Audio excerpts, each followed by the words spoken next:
Saludos queridos estudiantes, profesores y familiares. Hoy nos volvemos a encontrar para seguir compartiendo saberes matemáticos. En el encuentro anterior nos referimos a la sistematización de la unidad 1. Hoy continuamos sistematizando los contenidos del programa de estudio de tu grado. Pero ahora lo haremos con la unidad 2, referida a la geometría plana y los cuerpos. Recuerda que en este caso te van a aparecer varios resúmenes, varios esquemas que te van a permitir agrupar los conocimientos para entonces aprender de una manera más racional. Primero tenemos que tener todas las definiciones, teoremas, propiedades resumidas para luego poder aplicarlas a algún ejercicio. Entonces comencemos. Vamos a ubicarnos en nuestro libro de texto. Les sugiero que todos abran su libro de texto en la página 197, donde comienza la unidad que hoy vamos a estar trabajando. Ella está hasta la página 369. Iniciemos con las figuras planas fundamentales y sus propiedades. ¿Recuerdas que estudiamos lo que es un punto, un plano, una recta? Todas estas definiciones aparecen en la página 199 de tu libro de texto. Si hojeas el libro y vas a la página 199, podrás observar en ella el mismo esquema que hoy tienes en la diapositiva. No es necesario que la copies, solo guíate y pon una notica, página 199. Luego aparecen resumidas las propiedades o relaciones que se establecen entre un punto y una recta. Desde primaria ustedes la conocen. Un punto pertenece o no a una recta. Por un punto pasan infinitas rectas, ¿verdad? Tenemos un punto y podemos trazar infinitas rectas que pasen por ese punto. Dos puntos determinan una recta. A la vez que yo tenga dos puntos en el plano, puedo trazar una recta. Dos rectas, si se corta, lo hacen en un único punto, o sea, determinan solo un punto. Si tengo dos rectas que se cortan, observa bien, solo determinan un punto, ese punto donde ellas se cortan. Esto está también en la página 201 de tu libro de texto. También debes recordar que la recta es ilimitada. No sabemos dónde comienza, cuál es su primer punto, ni cuál es su último punto. Tiene infinitos puntos, por eso la recta es infinita. Y entre dos puntos cualesquiera de una recta, siempre va a existir otro punto. Si usted tiene una recta, tiene dos puntos, dentro de ellos siempre va a existir un punto. Por muy pegados que estén los puntos, siempre va a existir otro punto. Por eso, la recta es densa. Esa es una propiedad que cumple la recta. Vamos entonces a continuar con las otras figuras fundamentales, como el semiplano, la semirrecta, el punto medio y el segmento. Hay que saber diferenciarlo. Semiplano es la mitad de un plano. Tiene que existir una recta que divida el plano en dos. Entonces, la parte de arriba o la parte de abajo del plano son semiplanos. Y si hacemos una recta vertical, la parte de la izquierda del plano, la parte de la derecha del plano, también son semiplanos. Semirrecta. Semirrecta es que a partir de un punto hacia arriba o hacia abajo, existe una semirrecta. En diferentes direcciones, no necesariamente hacia arriba o hacia abajo, determina según la posición que usted le dé a la recta. Y un punto medio es que entre dos puntos siempre usted puede determinar su punto medio. El punto que está exactamente en la mitad de la longitud de la distancia de los otros dos puntos. Y el segmento no es más que la longitud que se determina entre dos puntos. Esas es las diferencias entre estas figuras planas fundamentales. Te invito ahora a que observes un video, que es una canción que constituye un rap relacionado con la geometría. En él vas a poder determinar la relación que existe con las amplitudes de los ángulos. Observa muy bien cómo un grupo de estudiantes con sus manos expresan la posición de los ángulos, todo al ritmo de la música. Veamos.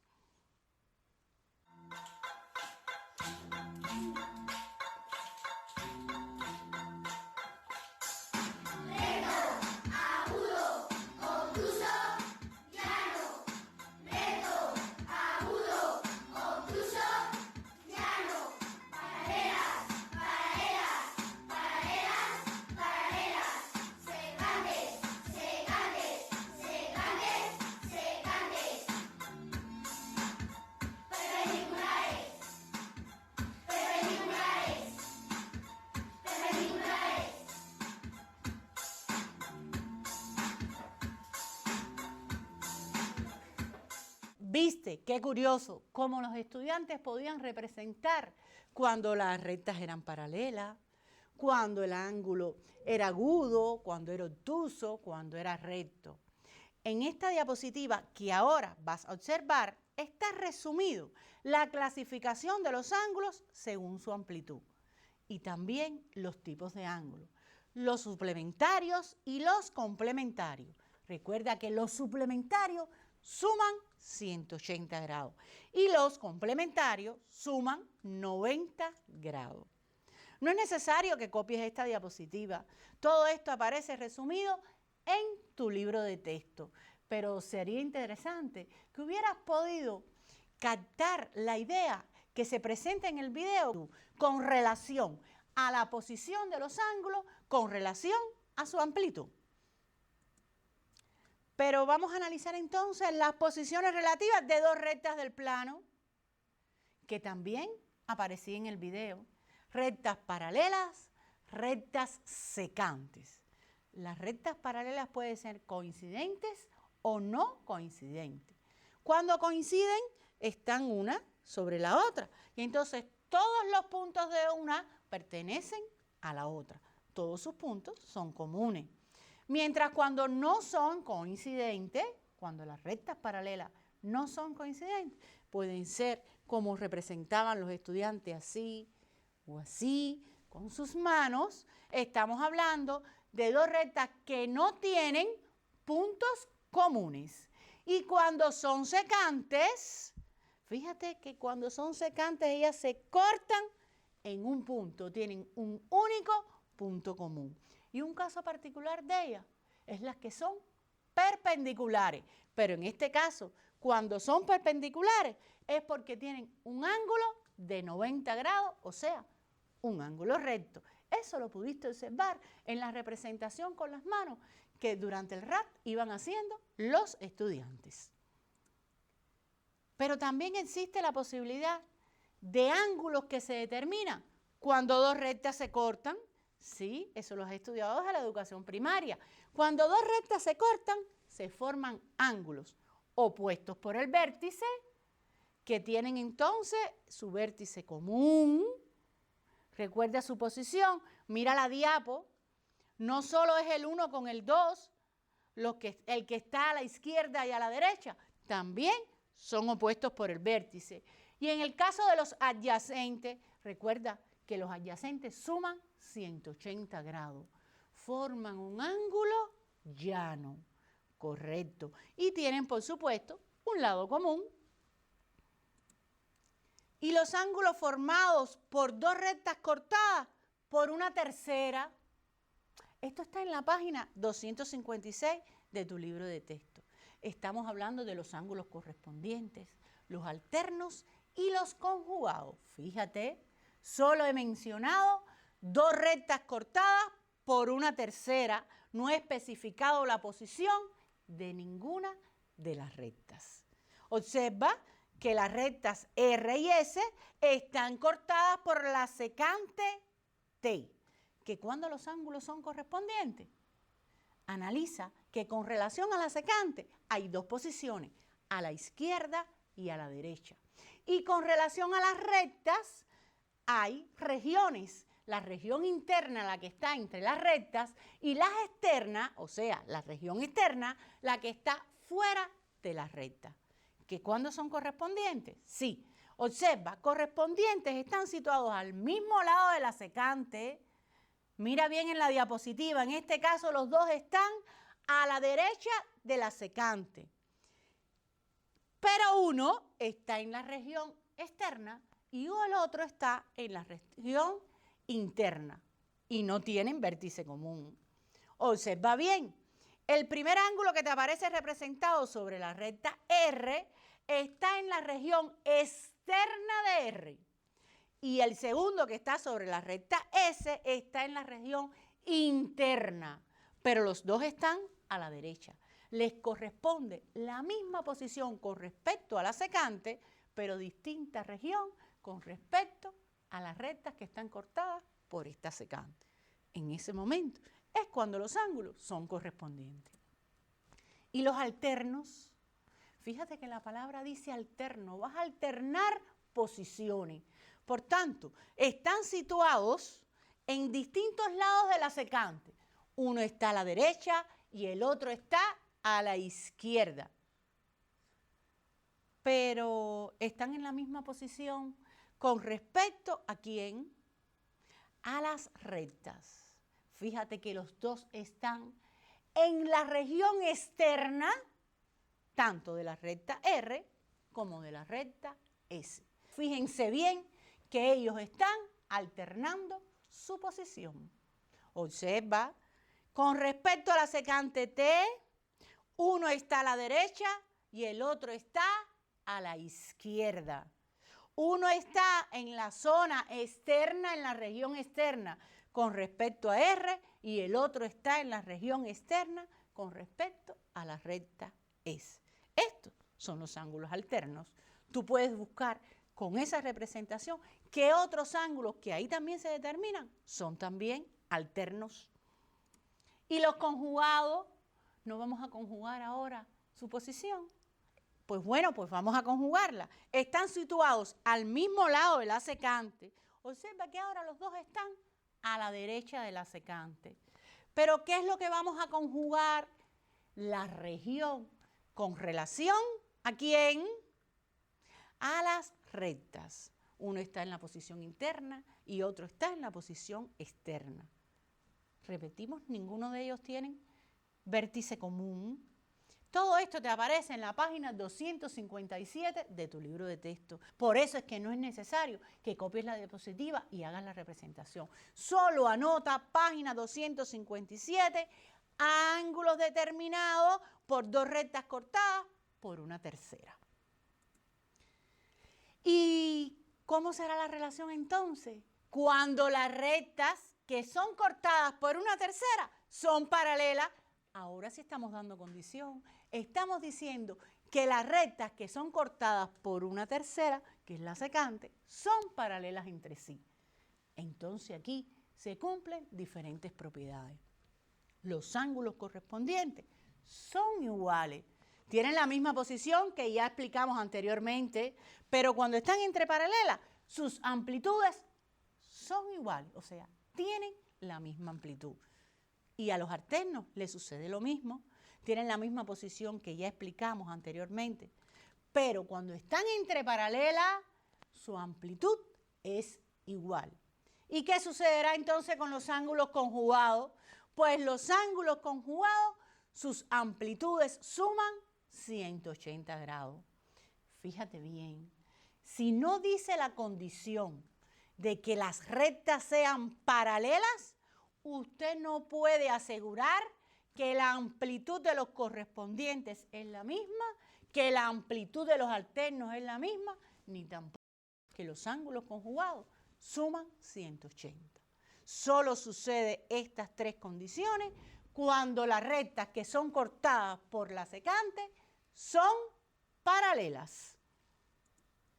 Vamos a continuar con la relación de las amplitudes de los ángulos entre paralelas, las que ahora estuvimos mencionando, pero ahora lo hemos hecho en forma de esquema. Este esquema que ahora estás viendo en la diapo, no tienes por qué copiarlo, ¿por qué hacerlo? Lo tienes en la página 241 de tu libro de texto, igualito al que estás viendo ahora en la diapositiva. Anota rapidito, página 241, resumen de las relaciones entre ángulos entre paralelas. ¿Ya anotaste? ¿Podemos continuar? Vamos a tener una primera tarea de aprendizaje para el día de hoy, y es estudiar las construcciones geométricas elementales, que también constituyen conocimiento de la unidad 2 de este grado. ¿Te acuerdas? Cuando explicábamos y trazábamos dos rectas paralelas, dos rectas perpendiculares, la mediatriz de un segmento, la bisectriz de un segmento, cuando transportábamos un ángulo. Todas estas construcciones elementales las conoces desde la educación primaria. Algunas de ellas fueron retomadas en la asignatura Educación Laboral. Por eso solo tienes que leer los procedimientos que te aparecen en las páginas de la 244 a la 253 para recordar cómo realizar estas construcciones. Continuamos entonces con el próximo contenido. Tiene que ver con la línea poligonal. La línea poligonal puede ser abierta o cerrada. Fíjate que es una línea. Entonces, es poligonal porque va uniendo segmentos. Cuando es abierta, no se une el primer punto con el último punto. O sea, no se unen los extremos del primer segmento con el último segmento. Eso es cuando es abierta. Y cuando es cerrada, sí se unen estos extremos. Fíjate que en la figura está representado aquello que parece una M, que no es más que en la cerca. En esa cerca lo que parece una M es una línea poligonal abierta. Fíjate que no se une el primer extremo con el último de los segmentos iniciales y final. Y en la cerrada, observa esa figura que tienes marcada, que sí están unidos, están determinando una forma de figura plana que ya has estudiado. También estudiaste los polígonos. Los polígonos pueden ser convexos o no convexos. ¿Cuándo son convexos? Bueno, cuando usted une uno de sus dos vértices y traza una recta que una a uno de sus dos vértices y todo el polígono le queda en el mismo semiplano. Recuerda, semiplano. Mientras que el no convexo, cuando usted une uno de sus dos vértices y traza esa recta, le va a quedar una parte del polígono en un semiplano y la otra parte en el otro semiplano. Esa es la diferencia entre un polígono convexo y uno que no lo es. Vamos entonces a ver que en este grado nos dedicamos al estudio de los polígonos convexos, que los he estudiado desde la educación primaria y me parece que desde la primera infancia. Recuerda, cuando aprendiste las figuras elementales, un triángulo, un rectángulo, un cuadrado, un rombo, desde ahí ya estabas estudiando los polígonos. Bien, los polígonos que estudiamos en séptimo grado fueron los cuadriláteros y los triángulos. Dentro de los cuadriláteros nos dedicamos a la clasificación de estos, sus propiedades. Recuerda que ellos se pueden clasificar según la amplitud de sus ángulos y según la longitud de sus lados. Y en los cuadriláteros estudiamos los paralelogramos, los trapecios y los trapezoides. No es necesario que hagas este esquema, solo es para guiarnos sobre lo que debemos saber referido a los polígonos convexos. Los diferentes tipos de ángulos según la longitud de sus ángulos, ustedes los conocen: el equilátero, el isósceles, el escaleno. ¿Recuerdas cuando un triángulo es equilátero? ¿Qué significa el prefijo X? El prefijo X quiere decir igual. Y látero viene del idioma latín y significa lado. Por tanto, está diciéndote que si el triángulo es equilátero, tiene sus tres lados iguales. Correcto. Y el triángulo isósceles, aquí solo tiene dos lados iguales. Los lados que no son base. Y el escaleno, ¿qué sucede? Que todos sus lados tienen diferente longitud. Fíjate que fuimos haciendo una degradación con relación a los lados que tienen la misma longitud. El equilátero tiene las tres longitudes de los tres lados iguales. El isósceles solo tiene dos lados de igual longitud. Y el escaleno no tiene ninguna longitud de sus lados iguales. Pero ¿recuerdas cuando hablábamos de la clasificación? También podemos tener en cuenta la amplitud de sus ángulos para distinguirlos. Pues cuando tienen sus tres ángulos agudos, se llama acutángulo. Cuando solo tiene un ángulo de 90 grados, es un triángulo rectángulo. Y cuando tiene un ángulo obtuso, se llama obtusángulo. Y ya te acuerdas, desde el video sabía cuál era la amplitud de estos ángulos en grados. Por tanto, no es necesario volver a repetirlo. Pero recuerda que hay una relación también en los triángulos. Por ejemplo, el triángulo equilátero tiene sus tres lados iguales y sus tres ángulos son agudos igual a 60 grados. Y en el triángulo rectángulo, el ángulo, ¿cuánto es su valor? 90 grados. Estas son relaciones que debes conocer. Pero todos los triángulos de forma general cumplen diferentes propiedades. Esto te aparece en el recuadro de la página 288. Anota rapidito, ahí te hacen referencia a que las amplitudes de los ángulos interiores de un triángulo suman 180 grados, propiedad que hemos utilizado en muchas ocasiones. Dice además que si dos ángulos interiores tienen la misma amplitud, entonces los lados que se oponen a estos ángulos también tienen la misma longitud y viceversa. Esto sucede, ¿ustedes saben dónde? En el triángulo isósceles. De dos ángulos interiores al de mayor amplitud, siempre se va a oponer el lado de mayor longitud. Y por supuesto, al de menor amplitud se le va a oponer el lado de menor longitud. Esta relación se cumple en todos los triángulos. Y de dos lados al de mayor longitud se opone el ángulo interior de mayor amplitud entre los dos ángulos opuestos a dichos lados. Mira la diferencia entre uno y otro. Ahora, en todo triángulo se cumple una propiedad fundamental, la desigualdad triangular, que tiene que ver con la longitud de sus lados. Siempre la longitud de un lado va a ser menor a la suma de la longitud de los otros dos lados. Esto siempre va a ocurrir.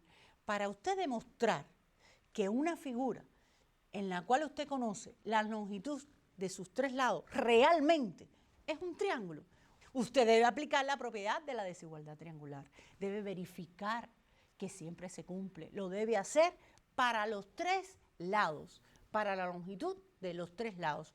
Observa las desigualdades que tienes a la derecha en tu diapositiva, que te está relacionando esta propiedad. Pero no temas, no es necesario copiarlo apurado, lo tienes en la página 290 de tu libro de texto. Las rectas, los segmentos y puntos notables de un triángulo. ¿Sí? Las rectas notables, que a veces nos parece que son un poco complicadas.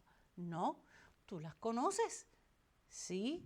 Ya las aprendimos a construir, algunas de ellas como la mediatriz y la bisectriz. La estudiaste también en quinto grado. Ahora solo estás ampliando tu conocimiento. Observa, la mediatriz relativa al lado.